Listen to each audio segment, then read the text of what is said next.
ওকে, আমরা এখন শুরু করছি ফ্যাক্ট ফাইন্ডিং টেকনিক্স থেকে। সো ফ্যাক্ট ফাইন্ডিং টেকনিক্সটা কি দেখেন, বলছে মানে ফ্যাক্ট বলতে কি আসলে যখন আপনি ইন্টারভিউ করতে মানে রিকোয়ারমেন্ট অ্যানালাইসিস করতে যাবেন, সো রিকোয়ারমেন্ট অ্যানালাইসিস করার জন্য আসলে আপনাকে কী কী চিন্তা করতে হবে, কী কী প্রশ্ন করতে হবে, কী কী করবেন, এই টোটাল প্রসেসটাই এটার মধ্যে বলা আছে। তো প্রথম যেটা বলা আছে সেটা হচ্ছে ব্যাকগ্রাউন্ড রিডিং। আপনাকে ব্যাকগ্রাউন্ড রিডিং করতে হবে, মানে ওই যে আগের সিস্টেম সম্পর্কে জানতে হবে, কী বলছে না বলছে ওগুলোকে মাথায় রাখতে হবে। দেন আপনাকে কী করতে হবে, ইন্টারভিউং করতে হবে, মানে আপনি ইন্টারভিউ করবেন 1 to 1, 1 to many, এই ধরনের ইন্টারভিউ হবে আপনার সাথে। অবজারভেশন, আপনার নিজের কিছু অবজারভেশন হবে, মানে দেখবেন সব কিছু যে জিজ্ঞেস করবেন তা কিন্তু না। যেমন একটা মজার ঘটনা আপনাদের শেয়ার করি। সম্ভবত 2010 সালে একটা আদমশুমারি হয়েছিল নাকি বাংলাদেশে, না 2011 সালে, সম্ভবত 11 সালে 11 যে আদমশুমারি হয়েছিল, তখন আমরা মানে আমি আমাদের এলাকার মানে ফ্রেন্ডরা তখন তো একটু বাউন্ডারি ছিলাম, তো তা আমরা সবাই আদমশুমারির এজেন্ট হিসাবে কাজ করছি আর কি। তো ওইখানে একটা অপশন ছিল আর কি, যে আপনি আপনার বাসার যে ওয়াশরুমটা সেটা কাঁচা ওয়াশরুম না পাকা ওয়াশরুম। কাঁচা ওয়াশরুম আছে না এখন ঢাকা শহরে বা বাংলাদেশে। তো এখন আমি যদি যে ধরেন আমি একটা বিল্ডিংয়ে গেলাম, যাই আমি তাদেরকে তো আমি একটা ধরেন একটা বড় বিল্ডিংয়ে যাব, যে যদি আমি তাদেরকে জিজ্ঞেস করি ভাই আপনার ওয়াশরুমটা কি কাঁচা না পাকা, তাহলে কেমন হলো না ব্যাপারগুলা। তার মানে কি, এটা আপনাকে অবজার্ভ করতে হবে, নিজেই বুঝতে হবে যে সে যেহেতু এত বড় একটা ফ্ল্যাটে থাকে, ডেফিনেটলি তার ওয়াশরুমটা পাকা ওয়াশরুম। তার মানে অবজারভেশনটা কি হইতে পারে, আমি জাস্ট একটু বোঝানোর জন্য আপনার এই গল্পটা শোনালাম। সো কিছু জিনিস আপনাকে অবজার্ভ করতে হবে, কিছু জিনিস সে বলবে, কিছু জিনিস আপনি দেখবেন, দেখে আপনাকে বুঝতে হবে, বা তার কথা শুনে আপনাকে কিছু জিনিস আবার বুঝে নিতে হবে। সব প্রশ্ন আপনি তাকে করতে পারবেন না। ওকে, আচ্ছা, তা বলছে ডকুমেন্ট স্যাম্পলিং। দেন আপনি কিছু ডকুমেন্টেশন স্যাম্পলিং করবেন, মানে অনেকগুলো ডকুমেন্টেশন নেবেন, নিয়ে সেটাকে সাজাবেন, সেটাকে অ্যানালাইসিস করবেন। দেন কোশ্চেনারিজ, কিছু কোশ্চেনারিজ থাকবে আপনার, কি কি কোশ্চেন আপনি করবেন সেগুলো আপনি আগে থেকে সেট করবেন। তো চলেন আমরা গভীরে যাই আর এটার। আচ্ছা, এবার আমাদেরকে জানাচ্ছে যে ব্যাকগ্রাউন্ড রিডিংটা বলতে আসলে কি বলতেছে। বলছে এই মানে এটা কাজ মানে মূল উদ্দেশ্যটা কি, is to understand the organisation and its business objective. বলছে ব্যাকগ্রাউন্ড রিডিংয়ের কাজই হচ্ছে আপনি আসলে তার বিজনেস স্টাইল সম্পর্কে জানবেন, যেমন কী কী থাকতে পারে, সে কী ধরনের রিপোর্টস করে, তার অর্গানাইজেশন চার্টটা কেমন। চার্ট বলতে আসলে মিন করছে তার অর্গানাইজেশনে বস লেভেলে কতটুকু আছে, ওই বসে পরে কোন বস, কোন বসে পরে কোন বস, এগুলো আপনাকে জানতে হবে, কার কতটুকু পাওয়ার ওটা আপনাকে বুঝতে হবে। পলিসি ম্যানুয়াল, তারা কি পলিসিতে বিজনেস করে। জব ডিসক্রিপশন, তাদের এখানে কি কি জব আছে এবং কার পদমর্যাদা কি, এগুলো সম্পর্কে আপনাকে জানতে হবে। ডকুমেন্টেশন অ্যান্ড এক্সিস্টিং সিস্টেম সম্পর্কে আপনাকে জানতে হবে, যেটা আমি শুরুতেই বলছিলাম। ওকে, আরও কিছু আছে। এই ব্যাকগ্রাউন্ড রিডিংয়ের অ্যাডভান্টেজটা কি, আসলে আপনি কেন এটা করবেন। তো বলছে help to understand the organisation before meeting the people who work there. মানে আপনি কথা বলতে যাওয়ার আগেই আপনি এই কাজগুলো কমপ্লিট করবেন, এতে করে যেটা হবে আপনি অনেক কিছু আগে থেকে তাহলে জেনে যাবেন। যখন আমি একটা জিনিস সম্পর্কে জানবো তখন আমার কথা বলতে সুবিধা হবে। আমি কিছুই জানি না, প্রথম দিন যখন আমি যাবো একটা মানুষের সাথে কথা বলতে, সব সে বলতেছে, আমি 2-4টা শব্দ বলতে পারতেছি না, তাহলে কিন্তু স্যার আপনাকে সে ভ্যালু দিবে না। সে মনে করবে আপনি আনারি, আপনার সাথে কথাই বলা যাবে না। সো সে যদি 3টা বলে আপনাকে একটা দিয়ে, মানে এমন না যে তার সাথে আপনি তর্ক করবেন, মানে হচ্ছে এমন যে সে যদি 3টা কথা বলে, 3টা কথা থেকে সামারাইজ করে আপনাকে 1-2টা কথা বলতে হবে। বললে তখন সে বুঝবে ও আচ্ছা, সে তো এটা সম্বন্ধে কনসার্ন। এখন ধরেন আমি আপনাকে রকেট সায়েন্স সম্বন্ধে জানাচ্ছি, কথার কথা, কারণ রকেট সম্বন্ধে আপনি কিছুই জানেন না, তাহলে আপনার কাছে বোরিং লাগবে। আমি যে আপনাকে কথাগুলো বলতেছি আমার কাছে তো বোরিং লাগবে, আমি কারে কইতেছি, তো কিছুই জানে না, তাই না ব্যাপারগুলো। সো আপনি যদি আপনার বলেন যে হ্যাঁ স্যার ব্যাপারটা এরকম যে রকেটের ফার্স্টে যে ওরা কেরোসিন চালায়, তখন আমি বলবো ও মা, তার মানে সে এটা সম্বন্ধে একটু জানে, তার মানে আপনার সাথে আমি কথা বললে মজা পাবো। ব্যাপারটা বুঝতে পারতেছেন তো। সো আপনাকে এই জিনিসগুলো, এই সাইকোলজিক্যাল ব্যাপারগুলো এখানে মানে জেনে ওখানে ঢুকতে হবে। আচ্ছা, তো বলছে helps to prepare for other types of fact finding. অন্যান্য যে ব্যাপারগুলো আছে তখন আপনি এটাকে প্রিপারেশন করতে পারবেন, যে যেমন ওই যে কী কী কোশ্চেন করতে পারবেন, কি অবজার্ভ আপনাকে করতে হবে, তখন আপনি কিন্তু বুঝে যাবেন যে এই জিনিসগুলোকে আমাকে জানতে হবে। যেটা হচ্ছে আপনার ব্যাকগ্রাউন্ড জানার পরের ঘটনা কিন্তু বলতেছি আমি, যে ব্যাকগ্রাউন্ড জানলে কি সুবিধা এটা। তারপর হচ্ছে documentation of existing system may help to identify the requirement. বলছে যেহেতু আমি ব্যাকগ্রাউন্ডে আগের সিস্টেম সম্পর্কে জানবো, সো তাদের যে ডকুমেন্টেশনগুলো আছে সেগুলো যদি আমার সাথে তারা শেয়ার করে, তাহলে তাদের রিকোয়ারমেন্টসটা কী বা তাদের ফাংশনালিটিগুলো কী হবে সেটা আমার সেট করতে সুবিধা হবে। তার মানে তখন আমি তাদের বলবো স্যার আপনি কি সেলসটা এরকমভাবে চান, তখন সে মনে করবে ও সে তো আমার সম্বন্ধে জানে, তার মানে আমি সেলস করি সেটা সে জেনে আসছে। ওকে, যেমন আমি আরেকটু মানে অপ্রাসঙ্গিক কথাই বলি, সে ধরেন আমরা অনেক সময় ইন্টারভিউ দিতে যাই, তাই না, বা আপনারা যাবেন ইনশাল্লাহ কয়েকদিন পরে। সো ইন্টারভিউ দিতে যখন যাবেন তখন ধরেন এমন যদি হয় ব্যাপারটা, ধরেন আপনি আমার ফার্মে ইন্টারভিউ দিতে আসেন, কথার কথা। সো ইন্টারভিউ দিতে যাওয়ার আগের দিন রাতের বেলা আপনি যদি আমার ফার্ম সম্পর্কে একটু ঘেটে ঘুটে আসেন, ধরেন আমি কী কী ব্যবসা করি, কী কী প্রোডাক্ট আছে আমার, এইগুলো যদি আপনি জেনে যান, তাহলে ইন্টারভিউটা কেমন হবে জানেন? ধরেন আপনি একসময় কথা বলতে, সে আপনাকে প্রশ্ন করলো যে এরকম এরকম একটা, মানে ধরেন কথা জিজ্ঞেস করলো আপনি কী করেন এটা সেটা বললেন আপনি, তো আপনি বললো যে আপনি কী কী নিয়ে কাজ করতে পছন্দ করেন, আপনি এটাও বললেন। বলার পরে অ্যান্সার করার পরে আপনি তার একটা ছোট্ট একটা পাল্টা প্রশ্ন করতে পারেন, প্রশ্ন না ঠিক একটা স্টেটমেন্ট দিতে পারেন। সেটা কেমন স্টেটমেন্ট? স্যার আপনাদের ওই প্রোডাক্টটা কিন্তু অনেক ভালো, আমি এটা নিয়ে খুব অ্যানালাইসিস করলাম, দেখলাম যে না আপনাদের এই জিনিসটা অনেক অনেক সুন্দর। তখন কী হবে জানেন? তখন আপনার ইন্টারভিউ কোশ্চেন হবে, আচ্ছা ওই প্রোডাক্টের কোন জিনিসটা আপনি দেখছেন বলেন তো? আপনি বলবেন স্যার এই জিনিসটা দেখছি, এটা ভালো। ওই সে আবার বলবে ধরেন এই জায়গাটা কি দেখছেন আপনি, তার আপনি আবার ওই জায়গাটা সম্বন্ধে বলবেন। ইট মিনস কী হলো জানেন? ইন্টারভিউটা আপনার দখলে নিয়ে আসলেন আপনি, ইন্টারভিউটা তার মানে তার মাঠে নাই। কেন? কারণ আপনি তো নন ডোমেন তাকে দিয়ে দিচ্ছেন, সেই ডোমেনটা কি, সেই ডোমেনটা তার প্রোডাক্ট। তার মানে সে তখন বুঝবে যে না এই ছেলে তো আমার সম্পর্কে জেনে আসছে, তার মানে সে আমার সম্বন্ধে মানে আমার সাথে কাজ করতে অনেক আগ্রহী। তখন যেটা হবে আপনার জন্য একটা পজিটিভ ভাইব তৈরি হবে। বুঝতে পারছি তো? সো এই ব্যাকগ্রাউন্ড অ্যানালাইসিসটা ঠিক ওই ব্যাপারটা আর কিচ্ছু না। সো ব্যাকগ্রাউন্ড যখন আপনি অ্যানালাইসিস করে যাবেন, তখন আপনি যখন তার সাথে এরকম 2-4টা শব্দ আদান প্রদান করবেন, তখন সে অনেক এনথুজিয়াসলি আপনার সাথে কথা বলবে, আন্দাজে সে খুব রিজার্ভ হয়ে কথা বলতে থাকবে। ক্লিয়ার ব্যাপারটা? Okay fine. সো একটা ইন্টারভিউ টিপস কিন্তু দিয়ে দিছি, মাথায় রেখেন। কেন স্যার নেট আছে না? আপনি তো আর ওই কি বলে যে জাম লিমিটেড কোম্পানি, লিমিটেড কোম্পানিতে যাবেন না, তাই না? আপনি অবশ্যই ভালো ফার্মে জব করতে যাবেন, অবশ্যই তার একটা ওয়েবসাইট আছে এবং প্রতিটা ওয়েবসাইটে তাদের প্রোডাক্ট সম্পর্কে দেওয়া থাকে, তারা কাদের নিয়ে কাজ করে, তাদের মূল ক্লায়েন্ট কারা, এগুলো ওখানে দেওয়া থাকে স্যার। সো আপনি ওর সাথে নলেজ নিয়ে যাবেন, কথা একসাথে বলতে পারেন স্যার আপনি তো ঢাকা ব্যাংকের কাজ করেন, স্যার ঢাকা ব্যাংকে আপনাদের কী ধরনের প্রোডাক্ট আছে, উল্টে আপনি তার প্রশ্ন করবেন, তখন দেখবেন যে সে অনেক মজা পাবে আপনার সাথে কথা বলে। তো ইন্টারভিউটা যখন তো মজাদায়ক হবে, তখন আপনার ভয়টা কেটে যাবে, ভয় কেটে গেলে আপনার কাছ থেকে ভালো কিছু আউটপুট আসবে। সো তখন জব আপনার দখলে চলে আসবে ইনশাল্লাহ। ক্লিয়ার? ফাইন। আচ্ছা এবার আমরা একটু ডিসঅ্যাডভান্টেজ জানি, অ্যাডভান্টেজ তো অনেক দেখলাম, আবার কিছু ডিসঅ্যাডভান্টেজও আছে। সব কিছুরই তো মানে প্রতিটা মুদ্রায় তো এই পিঠ ও পিঠ 2টা পিঠ আছে, তাই না? সো আমরা অপর পিঠটা এবার দেখি। তো বলতেছে কি, written document may be out of date or not match the way the organisation really operates. ধরেন যে ডকুমেন্টটা লেখা আছে, যেমন ধরেন ওই যে আজকে একটু একটা রিপোর্ট দেখতেছিলাম কোন একটা অর্গানাইজেশন সম্পর্কে, মানে বাংলাদেশে খুব বড় একটা অর্গানাইজেশন সম্পর্কে। সেটা হচ্ছে গিয়ে তারা কোনো একটা জায়গায় বিডিংয়ে, মানে বিডিং বলতে সরি বিডিং না ঠিক টেন্ডারিংয়ে গেছে। সো টেন্ডারিংয়ের রুলস ছিল যে ওই ফার্মের ওই কাজ করার অভিজ্ঞতা 15 বছরে থাকতে হবে, দেন তারা ওই কাজটাও পাবে, গভর্নমেন্টের কাজ আর কি। হ্যাঁ, তো যেটা দেখা গেছে যে ওরা যখন ওই মানে টেন্ডার কিনছে, যেদিন টেন্ডার জমা করতে হবে তার 2 দিন না 3 দিন আগে তারা ওই রিলেটেড কাজের ট্রেড লাইসেন্স বানাইছে, এবং আরও শর্ত ছিল যে ওইরকম জিনিস আর তা মানে মিনিমাম 5টা ঢাকা শহরে তার থাকতে হবে। কিন্তু খোঁজ নিয়ে গেছে, দেখা গেছে তার একটাও নাই। বুঝতে পারছি ঘটনাটা কি, মানে একটাও নাই, ওইটাই একটা, মানে যেটা দিছে সেটাই একমাত্র একটা, আর নাই। তাহলে মানে কি রিকোয়ারমেন্টসগুলো প্রপারলি কিন্তু লেখা আছে, খাতাগুলোর মধ্যে লেখা আছে কি 15টা লাগবে, 15 বছর অভিজ্ঞতা লাগবে, কিন্তু আদতে মানে রিয়েল লাইফে দেখা গেল কি তার কিছুই নেই।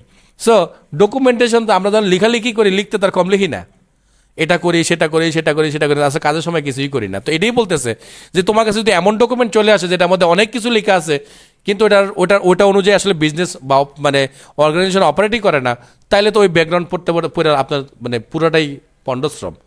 দেখা গেল যে আপনি একটা কোম্পানির সাথে পড়ে গেলেন, তারা iOS এটা নিয়ে কাজ করে, কিন্তু আপনি যখন ইন্টারভিউ দিতে গেলেন দেখলেন যে না তারা এগুলো আসলে হুদাই দিছে, তারা কাজ করে PHP নিয়ে। তো আপনি তখন এটা নিয়ে কথা কইবেন, তখন আপনি একটা এমব্রেস সিচুয়েশনে পড়ে যাবেন। ব্যাপারটা বুঝতে পারছেন? এটা হচ্ছে সবচেয়ে বড় ডিসঅ্যাডভান্টেজ, এটা এখানে বলতেছে আর কি। আচ্ছা এবার বলছে অ্যাপ্রোপ্রিয়েট সিচুয়েশন, এটা সবচেয়ে গুরুত্বপূর্ণ ব্যাপার।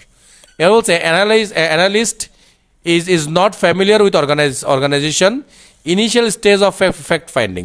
মনে বলছে যে আসলে মানে এই ব্যাকগ্রাউন্ড রিডিংটা আপনি কখন করবেন, বলছে তখনই করবেন যখন আসলে আপনি অর্গানাইজেশন সম্পর্কে জানেন না, অথবা এটা যদি একটা প্রজেক্টের একদম শুরুর স্টেপ হয়, এই দুইটা সময়ে আপনি কি করবেন, ব্যাকগ্রাউন্ড রিডিং করবেন। এখন আপনাকে যদি বলে কথার কথা, আপনাকে যদি বলে যে স্কোয়ার টয়লেট্রিজ লিমিটেড অথবা স্কোয়ার ফার্মাসিউটিক্যালস, ওরা আপনার কাছে একটা সফটওয়্যার চায়, এখন আপনি কি তাদের ব্যাকগ্রাউন্ড আবার ঘাটবেন? কারণ আমরা অলরেডি জানি স্কোয়ার কী করে, তাই না? তো তাদের ব্যাকগ্রাউন্ড নিয়ে আমরা ঘাটবো না। তার মানে কি, আমরা এই প্রথম স্টেপটা তাদের জন্য অমিট করব। এবং অনেক কিছু আমরা অলরেডি খুঁজে পাবো বিভিন্ন জায়গা থেকে, কারণ তাদের ব্যবসাটা অনেক পপুলার এবং তাদের ব্যবসার ধরনও জানা যায়। সো আপনি কি করবেন, 80% রিকোয়ারমেন্ট আপনি ওদের সাথে দেখা করার আগে আপনি বানায় ফেলতে পারবেন। বুঝতে পারছি? তো বলছে ওই সব জায়গায় আসলে এই ব্যাকগ্রাউন্ড রিডিং এটা দরকারই নেই। ওকে,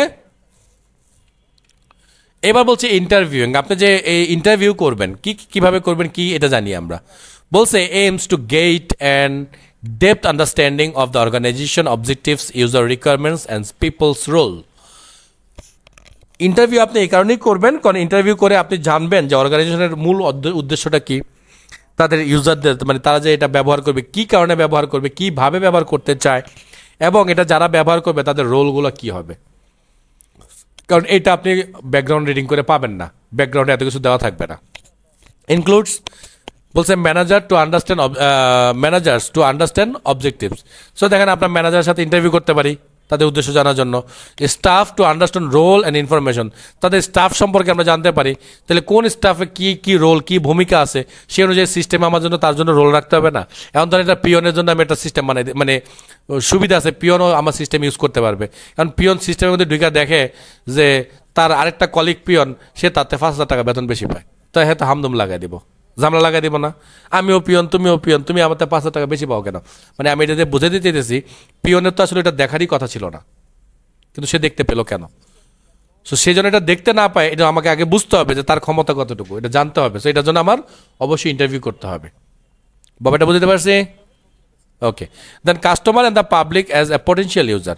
মানে এটার যে কাস্টমার আছে বা এটা যেমন ই কমার্স একটা সাইট ব্যাকএন্ডের চেয়ে বেশি জরুরি হচ্ছে তার ফ্রন্ট এন্ড বানানো। কেন? তার ফ্রন্ট এন্ড যদি সুন্দর হয়, তার প্রোডাক্ট সার্চিং যদি ইজি হয়, তাহলে আপনি তার ইউজ করবেন। এখন আপনি একটা সাইটে ঢুকাই বললে আগে লগ ইন রেজিস্ট্রেশন করো, প্রোডাক্ট কিছুই দেখলেন না, আপনাকে রেজিস্ট্রেশন করবেন। খুদাই রেজিস্ট্রেশন করবেন নাকি? আপনি ইমেল অ্যাড্রেস যে কোনো জায়গায় আপনি দিয়ে দিবেন? মোটেও দেবেন না। তার মানে ওই সিস্টেম শুরুতেই তো বাদ খেয়ে গেল, মানে মানুষ এটা ইউজ করবে না। ওকে, এবার ইন্টারভিউর অ্যাডভান্টেজ। সো অলরেডি আমরা কথায় কথায় অ্যাডভান্টেজ জেনেই গেছি। সো বলছে personal contact allow this interview to respond adaptively to what is said. মানে আপনি যদি 1-to-1 কথা বলেন তাহলে আপনি তার মনের ভাবটাও বুঝতে পারবেন। তা বলছে it is possible to prove the greater depth. বলছে ইন্টারভিউর মাধ্যমে আসলে আপনি অনেক গভীরে যেতে পারবেন, অনেক অনেক ডিপ কিছু তথ্য আপনি জানতে পারবেন, যেটা সিস্টেমের জন্য হয়তো বা খুবই বেশি গুরুত্বপূর্ণ। ওকে, if the interview has a little or nothing to say, the interview can be terminated. যদি এমন হয় যে আপনি ইন্টারভিউতে কি বলবেন সেটাই জানেন না, তাহলে কি বলছে যে আর যদি কিছু না বলার থাকে তাহলে বলছে ইন্টারভিউটা তুমি চাইলে বাদ দিতে পারো, মানে এই স্টেপটাও তুমি অমিট করতে পারো। এবার ডিসঅ্যাডভান্টেজটা কি? বলছে can be time consuming and costly. ধরেন ইন্টারভিউ করতে হবে, আপনি একটা সিস্টেম বানাচ্ছেন কথার কথা সেই চিটংয়ের একটা ফার্মের জন্য, তো ইন্টারভিউ করতে হলে তা একদিনে সারা যাবে না, 5-7 বার যেতে হবে। সো ঢাকা থেকে চিটং যাওয়াটা এক তো টাইম কনজিউমিং, 2 আসা যাওয়ার তো বিশাল খরচ আছে, থাকতে হবে, খরচ ভাড়া আছে। So time consuming. বলছে সবসময় এটা করা যাবে না। So notes must be written up or tapes transcribe after the interview. মানে বলতেছে যে আপনি যে ইন্টারভিউ করবেন সেটা অবশ্যই রিটেন হইতে হবে অথবা এটা রেকর্ডেড রাখতে হবে। Okay, can be subject to bias. মানে যেটা বলতেছে যে তো বলতেছে ক্যান বি মানে যেটা হচ্ছে যে can be subject two bias না তো এদের বুঝেছে যে ইন্টারভিউ করতে গিয়ে যদি এমন না হয় যে আপনি বায়াস হয়ে গেছেন, তার কথায় পড়ে গেছেন, মানে আপনি কি করতে গেছেন সেটাই আপনি ভুলে গেছেন, বা যে উদ্দেশ্যে গেছেন সেই উদ্দেশ্যটা আসলে ফিল আপ হয়নি, তার কথায় আপনি কাইন্ড অফ হিপ্নোটাইজ হয়ে গেছেন গিয়ে, তাহলে তো হবে না। হ্যাঁ, সো এটা হওয়ার চান্স থাকে ইন্টারভিউতে গেলে অনেক সময়, অথবা আরও মানে ইলিগাল কোনো কিছু তো আমরা না যাই। So if interviews provide conflicting information this can be difficult to resolve. ধরেন ইন্টারভিউতে এমন ইনফরমেশন আসছে যে ইনফরমেশনটা মানে খুবই কনফ্লিক্টিং টাইপের, মানে কনফ্লিক্টিং এর মানেটা কি দেখছেন? ইংরেজি ইউজ করতে তো বাংলায় বলে যাচ্ছি, সংঘর্ষ তৈরি করবে, মানে সংঘর্ষ না ঠিক, আসলে তার ব্যবসার সাথে হয়তো বা যাবে না, এরকম কিছু ইনফরমেশন আমরা হয়তো বা পাবো, কিন্তু সেটাকে যদি আমরা খুব গুরুত্ব দিই তাই তো বিপদে পড়ে যাবো আমরা, তাই না? তো এটাই বলছে যে এটা একটা বড় ডিসঅ্যাডভান্টেজ। এবারে বলছে অ্যাপ্রোপ্রিয়েট সিচুয়েশন, কখন আসলে আমরা ইন্টারভিউ করব। তো বলতেছে মোস্ট প্রজেক্ট, ম্যাক্সিমাম প্রজেক্টে আসলে আমরা ইন্টারভিউ করব। বলছে at the stage of the fact finding when in depth information is required. বলছে যখন আসলে একটু ডিটেলস ইনফরমেশন বা খুব আরও বেশি ইনফরমেশন লাগবে তখনই আমরা ইন্টারভিউ করব, তাছাড়া আমরা ইন্টারভিউতে যাব না। আচ্ছা, এবার হচ্ছে গিয়ে অবজারভেশন, এই পার্টগুলো আমরা শেষ করি। সো অবজারভেশনটা কি, অবজারভেশন আমরা কী থাকবে সেটা আমরা দেখবো। বলছে seeing how people carry out process, seeing what happen to documents, obtain qualitative data as baseline for the improvements provide by the new system. মানে বলতেছে যে যে ডাটাগুলো নিয়ে আমরা কাজ করব সেগুলো আসলে কিভাবে আমাদের নতুন সিস্টেমটাকে কাজে লাগাবে, এবং নতুন সিস্টেমটা আমরা যখন বানানোর চেষ্টা করবো তখন আমরা আসলে এই জিনিসগুলোকে কীভাবে ব্যবহার করবো, এই জিনিসগুলোকে আপনাকে ওখান থেকে অবজার্ভ করতে হবে। আপনি প্রশ্ন করে সেটা জানতে পারবেন না। Following a process through end to end, বলতে বোঝাচ্ছে যে আপনি একটা পুরো প্রসেস দেখবেন, দেখে ফার্স্ট থেকে শেষ পর্যন্ত আপনি সব দেখবেন। যেমন ধরেন ওই যে আমরা পাসপোর্ট ফর্ম ফিল আপ করতে গেছি বা করি, তখন কী করতে আমাদের 4 পাতা বা 5 পাতা ফর্ম ফিল আপ করতে হয়।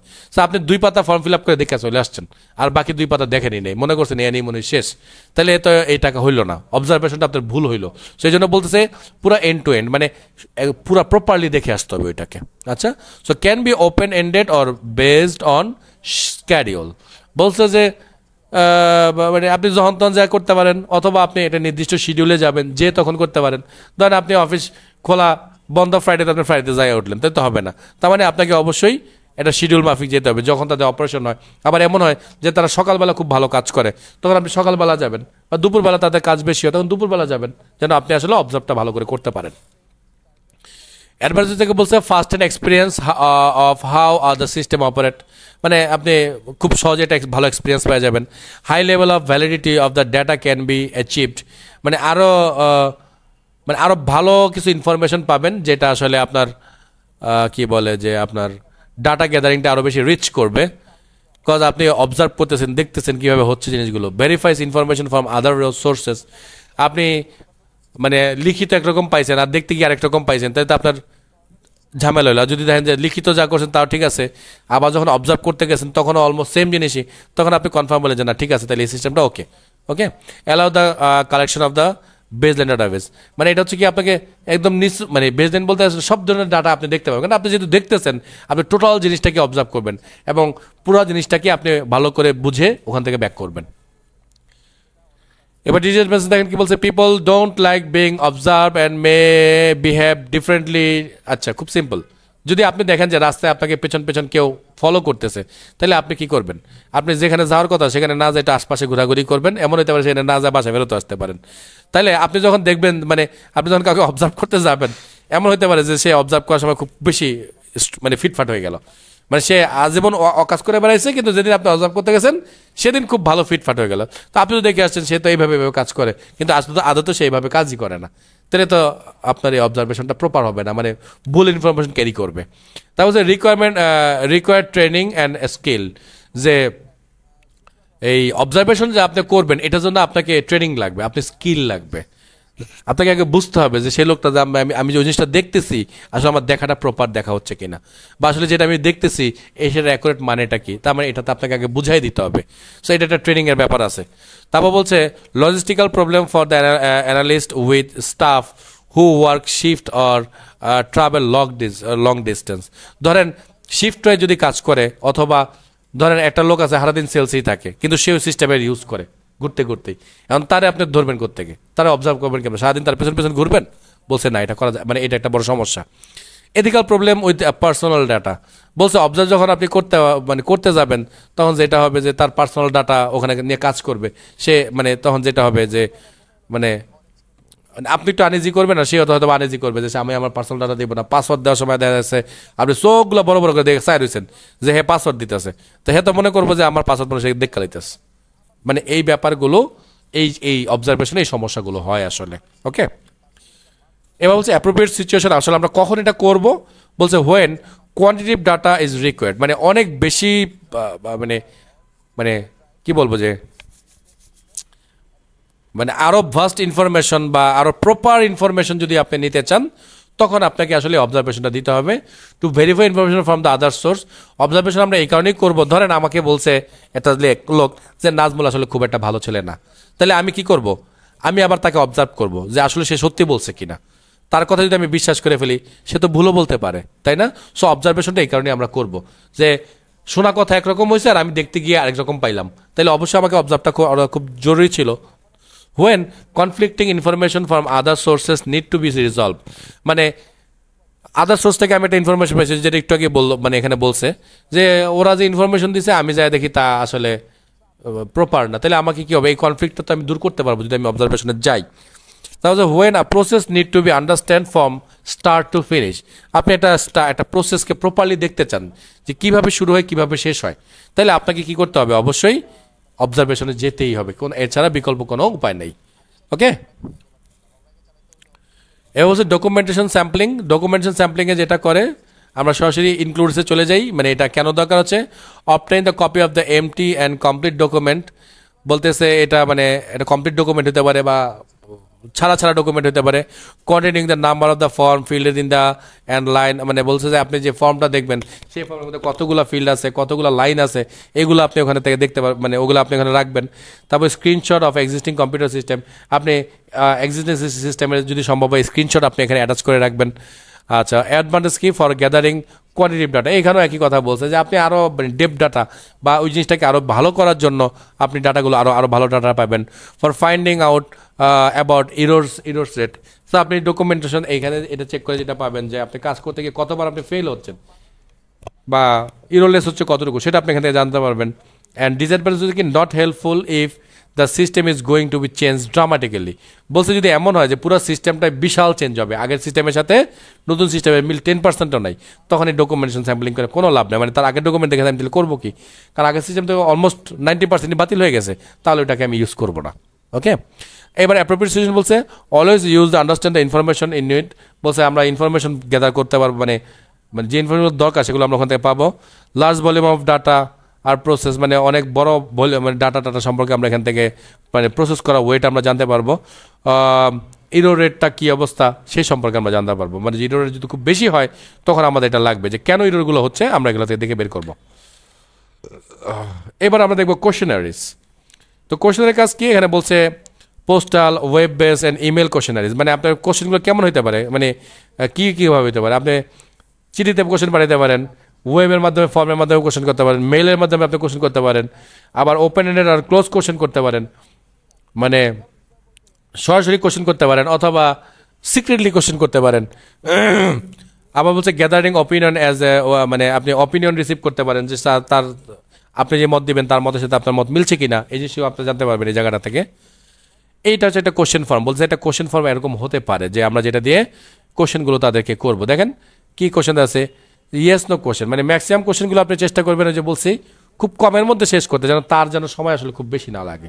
ওকে, তারপরে যে মাল্টিপল চয়েস কোশ্চেন, আপনি এখান থেকে কিছু তাহলে সেগুলো 2-3টা টিক মার্ক করে যাবে, তাহলে তার কাছে এই ফর্মটা খুব বেশি ভয়ঙ্কর মনে হবে না। আর যদি পুরো ফর্মটা যদি আপনি এরকম দিয়ে দিতেন লিখা, তাহলে সে 2 লাইন লিখে বলতো ভাই আবার 5 দিন পরে এসেন দেখবো, আমি দেখে যান, তাই না?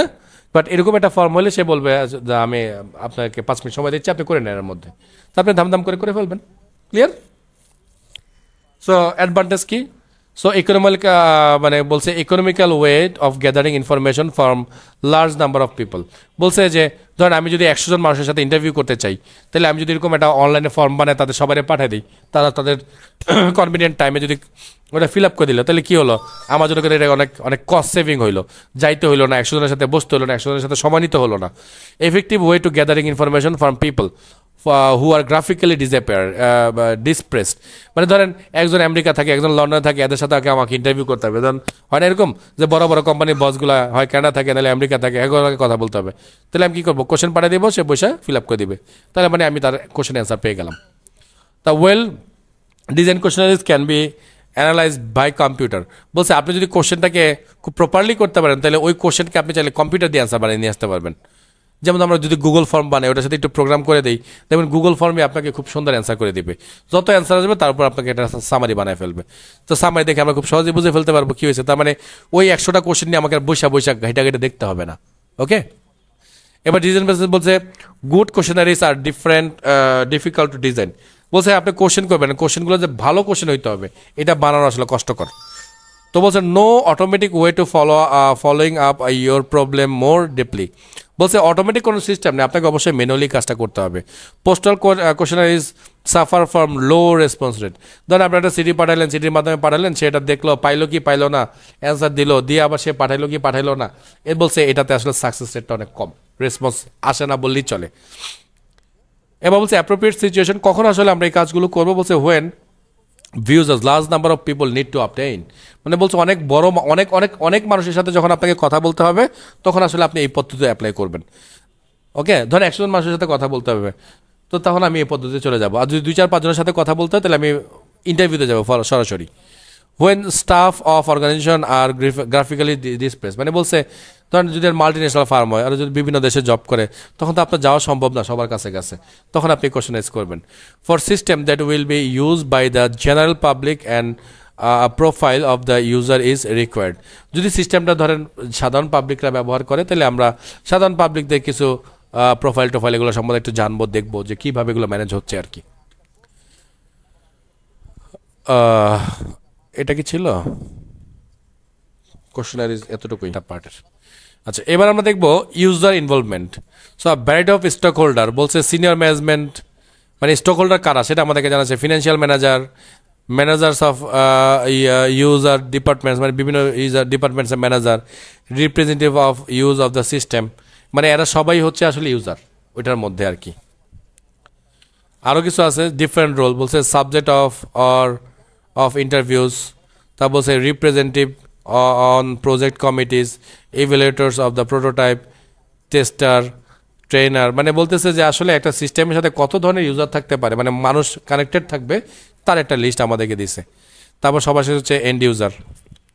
এবার বলছে ডকুমেন্টিং রিকোয়ারমেন্ট, মানে এই ডকুমেন্টিং রিকোয়ারমেন্টটা কী, বলছে document should follow organisational standard, case tools that produce UML model maintain associated data with the repository. বলছে এখানে যে ইউএমএল এর টুলস আছে এগুলোতে ব্যবহার করে আমরা এই কাজগুলো করবো। Some documents will need separate storage in the filing system, যেমন আপনি যখন এগুলোকে স্টোর করবেন, তখন এখানে interview notes, copies of existing document, মানে আপনি ডকুমেন্টের মানে নিলেন, নিয়ে এগুলো কীভাবে সংরক্ষণ করবেন তার একটা প্রসেস সম্বন্ধে আমাদেরকে এখানে বলছে।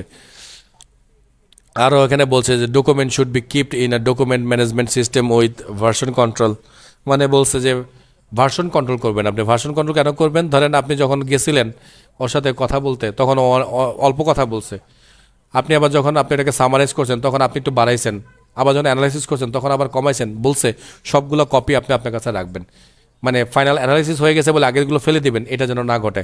তো এই জন্যই বলছে ভার্সন কন্ট্রোল ইউজ করতে, যেমন আমরা গিট ইউজ করি, আজকের কাজ, কালকের কাজ, পরশুর কাজ, তারপরের দিনের কাজ আমরা সবই চাইলে রেকর্ড করে রাখতে পারি ওটার মধ্যে, তাই না? এই জিনিসটাই বলছে আর কি। So use case to document the functionality requirement, বলছে ইউজ কেস ডায়াগ্রাম ব্যবহার করবো আমরা ফাংশনাল রিকোয়ারমেন্টের জন্য। বলছে maintain the separate requirement list, অবশ্যই আমরা সেপারেট রিকোয়ারমেন্ট লিস্ট রাখবো আলাদা করে। Review the requirement to exclude those that are not the part of the current project. বলছে কিছু কিছু জিনিস থাকতে পারে যেগুলো আসলে আমাদের এই সিস্টেমের জন্য দরকার না, সেগুলোকে আমরা আলাদা করে রাখবো। ওকে, এই হচ্ছে একটা কি বলে একটা স্ট্রাকচার দেখাইছে আমাদেরকে, যে মানে কার পরে আমরা কি করবো, যে কথাগুলো আমরা মাত্র পড়ে আসলাম সেই কথাগুলোকে আমাদেরকে এই চার্টের মাধ্যমে এখানে বোঝানোর চেষ্টা করা হয়েছে। ওকে, এগুলো কিন্তু অলরেডি আমি বলছি, ওই কথাগুলি এখানে আসতেছে যে কি করব, যে রিকোয়ার্ড লিস্ট, ইন্টারপ্রেটার, এগুলা করবো আর কি আমরা। সো মোটামুটি এই পার্টটুকু আমরা এখানে কমপ্লিট করলাম আর কি। হ্যাঁ।